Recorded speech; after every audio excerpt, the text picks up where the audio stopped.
Well, hello, folks. It is Sunday the 31st, last day of August 2025. Cheers.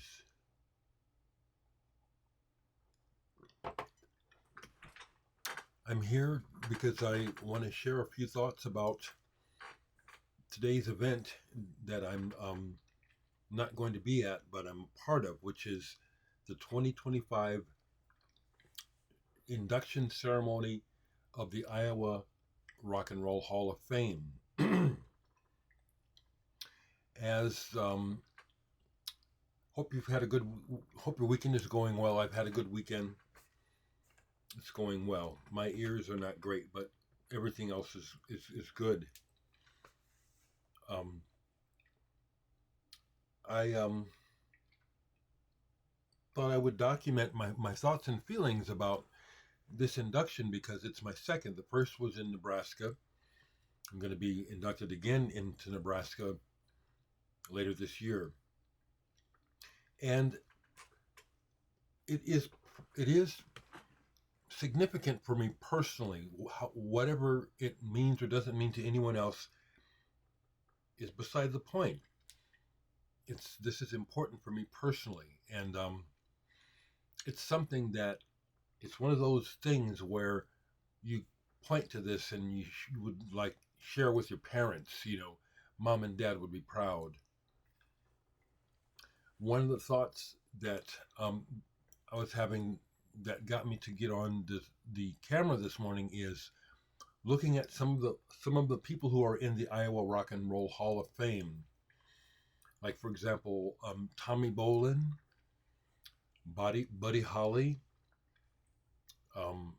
the horn band Chase, the Big Bopper, Richie Valens, and the Everly Brothers. And that's the one that got me to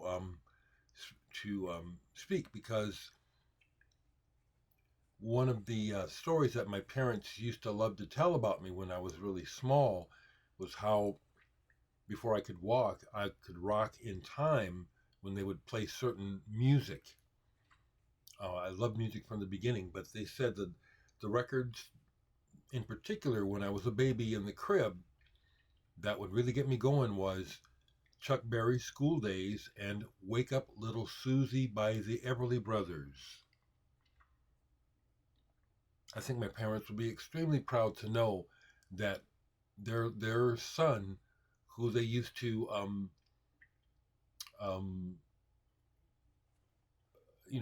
appease or you know play for their little baby that would excite me so much, is now going to be in the same Rock and Roll Hall of Fame alongside the Everly Brothers.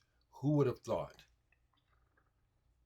For me personally, that's worth it. That's worth it alone. But to be acknowledged, I'm being acknowledged for being in the band Scudder.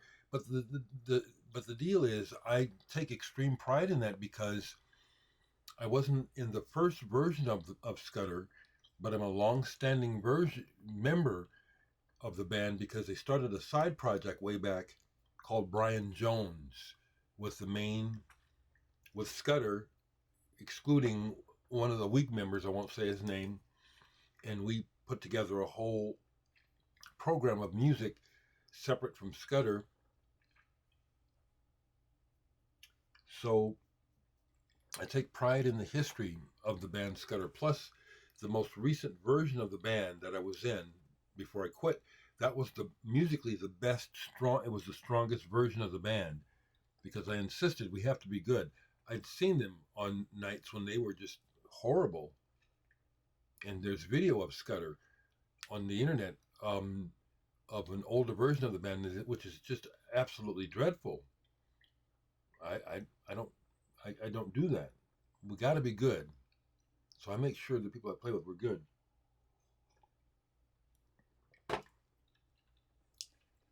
I'm not regretting not going.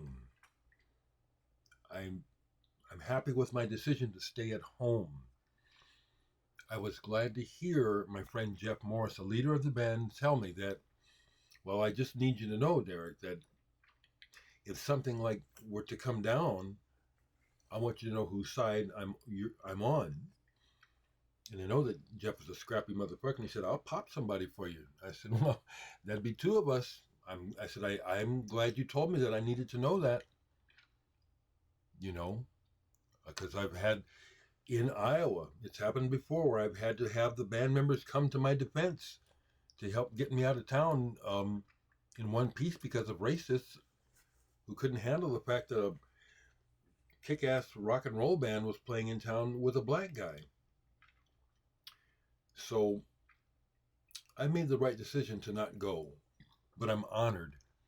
I also looked to see that they have the web. I looked at the website and also the YouTube channel, which there's not a lot of content on the YouTube channel, but they have some interviews with some recent inductees into the Hall of Fame, where they explain why I've never heard of them, but why they, have earned this place.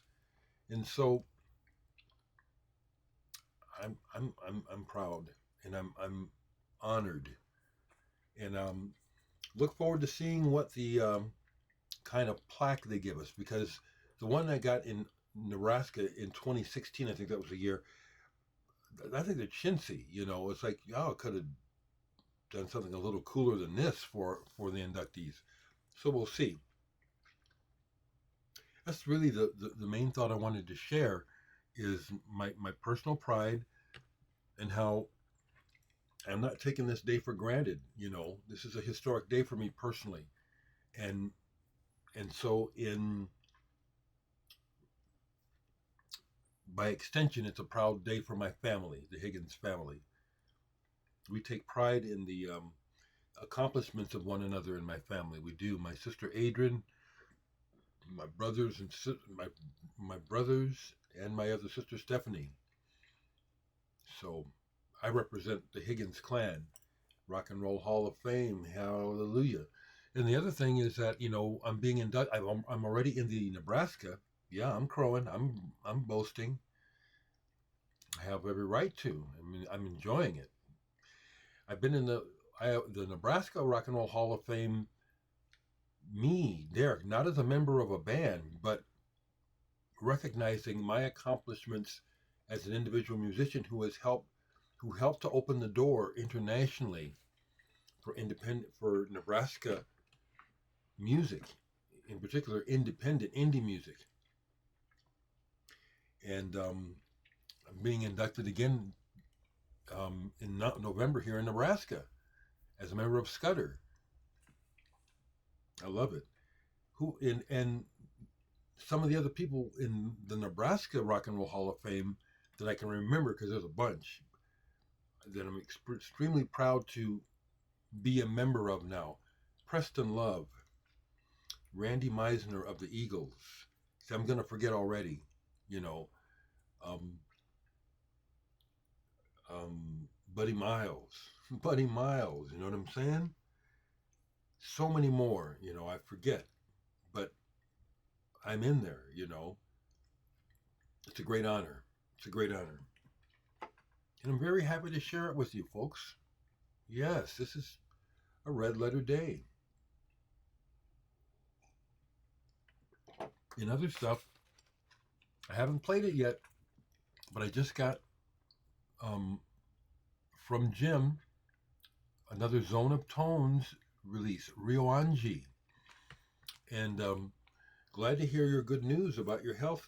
He always gives me an update, a personal update, in his accompanying letters.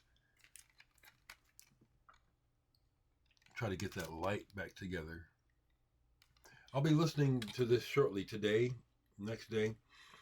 But what's cool, what I'd like to share is that this is cool. Ryoanji Gardens I believe it's in Kyoto, in Japan. I've been there. It's a spiritual hotspot. You didn't say specifically if you've been to Ryoanji, but you said this was based on travels. Have you been there? I visited the family I stayed with. We went to Ryoanji Garden on 2 separate occasions while I was in Japan because it was so awesome and so surreal, and it's a spiritual hotspot on the planet. When you go through the building, museum, whatever it is, that houses the actual sand garden. It's a sand garden. There's all kinds of information and lots of pictures of famous people who have been there. But they tell you, it's like you sit at the garden and you don't even have to do nothing. Just sit there for a little while and things happen. And it's true. Both times I went there, it was like the first time I started hallucinating strongly, like these figures came out of the wall, ancient figures in robes. It was not scary. It was incredible. I wasn't seeing the same thing as other people, but other people there were also in various stages of being transfixed or seeing nothing at all. So, seeing the name of your new disc, Jim, reminds me of that. There's pictures of me at Ryoanji on my Facebook page. It was an incredible experience, truly a spiritual hotspot. And they're all over the planet. There are several in the state of Nebraska. One is out north. I tell people about it. It's near Neil Woods because I know where it is. I've gone up there several times, and the ground literally hums. You feel the strong vibration, and it's long recognized by the local Lakota tribe here in Nebraska. The hotspots. When I became a honorary member of the Lakota tribe by one of their high priestess medicine people. He gave me a name, but he talked at length, about the fact that that that was something that informed him besides my nature, but the fact that I recognize and feel the spiritual flow through the land here like other Native Americans. He said, "You're one of us." My Lakota name is Machpea, as in cloud. Again, a great honor to me, to be. I'm Choctaw. I'm enough Choctaw in blood that I can claim to be part of the Choctaw Nation. I haven't bothered. But these are things that are important and mean a lot to me personally. So I'm here to share that with you. Cheers. When it comes to music, I can show a couple records, but I just wanted to share that mainly. And also the fact that Blake finally made it by for a visit yesterday, and a nice long visit. I hadn't seen Blake for a while. And I see through social media he and his partner James, they're like a horn section. They've been very busy, but behind the scenes they've both been having troubles, and dealing with shit. So catching up with Blake and hearing, I thought things were going better than that. I hope they get better. Um, I really enjoy Blake's company. It always blows my mind when we talk about things because he had a birthday recently. He just turned 32. And it's like it's like we're in two different worlds when it comes to age, and yet because of music, and also he has a shared interest in current events with me. I love spending time with him, and yet I can fully understand why we don't hang all the time because I'm older than his parents. It was nice to be able to listen to music with Blake. I played him the Clock is Ticking, the project. He wanted to hear it all. It's powerful. I don't even have to elicit what you think. He's going wow as we listen, as Doug says certain things in the sound of his voice and the way it fits with the music. Several times he said, "Damn, Dereck, this is powerful." So where that's at is the music is done, and between Doug and I, we got to come up with some artwork. He likes my collages. I don't have anything to go that fits it, and the way I make collages is I make them physically, and I don't really have any raw material here, so I actually have to go out to like the bookstores down in the market to buy some old magazines, that's, I make them physically, cut and paste. But that's the last thing we need to do is put together the art, and then I can do an initial run of the CD.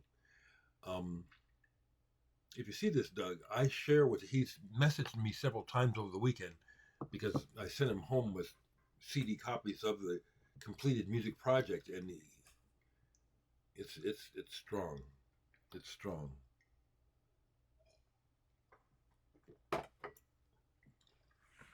Musically, so I continue to work on music.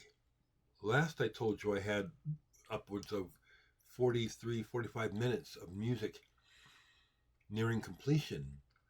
Well, after my work yesterday, I have over an hour. I come up with this ambient piece yesterday, and I played it for Blake, and he couldn't believe that I had just done it before he got there. I'm on a roll. I would say that, a creative roll, which reminds me there was a nice comment. I like nice comments. Of course I like nice comments, but this was a succinct musical comment about my work. Let me see if I can find it. Yes, here's a person who said, "Hi, Dereck. I decided to subscribe today after watching some of your live performances. Your chord progressions are dynamic and intriguing. You know how to end a piece with drama and color as opposed to simple fade-outs or predictable fanfare. Thank you." Blake also gave me compliments on a couple of my new pieces that I think are really strong, where that's exactly what happens. I like to build to some sort of climax, so it's like we've started here and we're ending here. And it's something I've learned over time, worked at learning how to construct decent pieces of music. So when it comes to listening to music, there's just a couple of items. And the standout item of the last couple of days of whenever I listen to music, besides making it, is this album, Afel Bukum Linde. I didn't read this time while I listened. I just listened. I did not read the information about this musician. There's plenty of it in here. Okay, so these are the lyrics. Those are the lyrics mainly. And I'm trying to see if I can just quickly see where he's from. This is executive produced by Damon Albarn of Blur and Gorillaz. Like Peter Gabriel, he has put his money where his mouth is and opened up opportunities for musicians from all over the world who may otherwise not have been known about. This is fantastic. I listened to this 3 times. African polyrhythms are almost supernatural. There's reggae rhythm on here, but when they play, that's the cool thing about polyrhythm and a lot of, come on, get this light together, camera. The thing about polyrhythms, pardon me, that I understand because I don't know it deeply, is that unlike Western music where we go for a pulse, a steady pulse, the pulse of polyrhythm follows the cadence of what is being sung or a story that's being told. So the rhythm is more like a river. There is a pulse, but it's shifting and yet steady at the same time. And they do it on several songs on this album. This is incredibly good. I like his voice too. Afel Bukum Linde.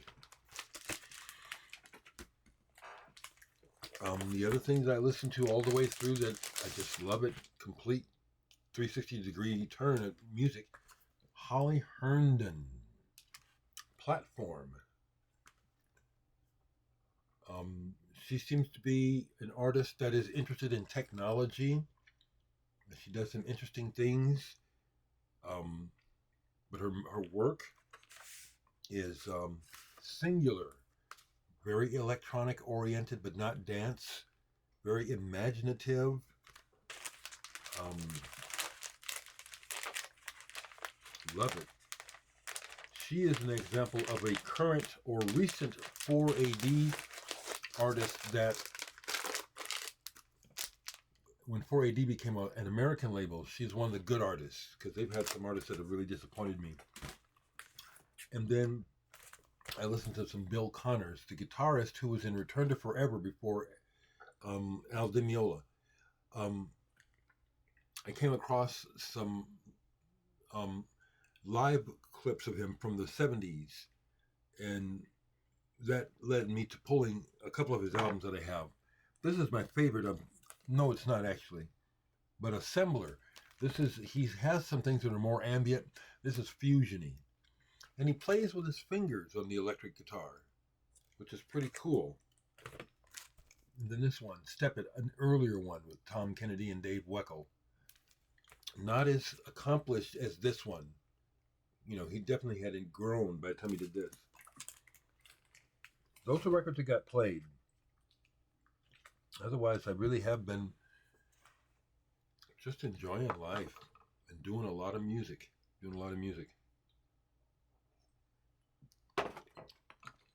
Thank you, folks.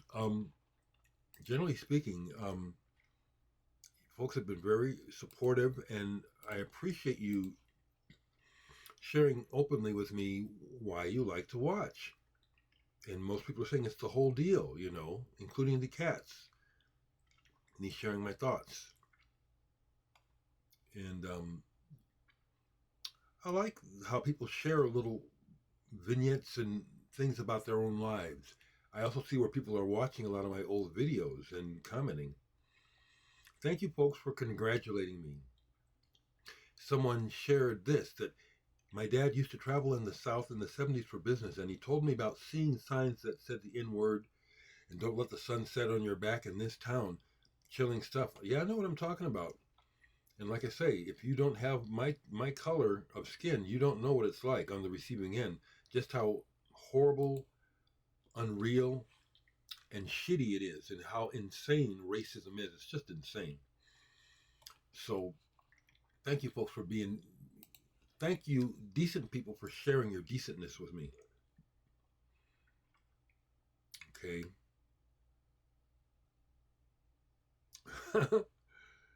Yeah. Someone also shared that they recently lost a tooth. I appreciate it, folks. I do. That was one of the conversations that we had, Blake and I, because we'll get deep. That's what I like about Blake. He's a smart young man. You know, he's troubled, like we all are. He's a crazy musician, but he's deep. And we got to talking about physics and how the whole idea of that, it's been proven by science that we can see it, that reality is a field. When you get down to the microscopic level, everything is the same, vibrating. You know, I forget the names of the parts, subatom level, quarks and all that stuff, all vibrating and jumping around and stuff. And that's what we're all made of, quite literally. It was fun to talk about that with Blake. You know, it's like, you know, that's why I say, Blake, I recognize you. We are family. You know, you're like a little brother, but in fact, we are the same thing. So I really enjoy his company. So that's what I wanted to share. See, this is why I enjoy making these videos, sharing with you. And I do it first thing in the morning, and then I'm free to do the rest of the day, whatever I'm going to do. Today is overcast. It's raining lightly. I don't particularly plan to go anywhere, but if I were to go, it would be to go and get some old magazines to look at constructing a collage for the cover of the Higgins 12 project. But at the same time, I've asked Otis, like I said, to look in his archives of art that he owns and has access to. He showed me one thing he was thinking of. I said, well, could work. Keep looking, though. Stephanie, anybody else from the family, if you watch this today, always thinking about you. I've had melancholy moments recently where I'm just feeling the family, and the fact that I just can't go see you. I just love y'all so much. Y'all take care.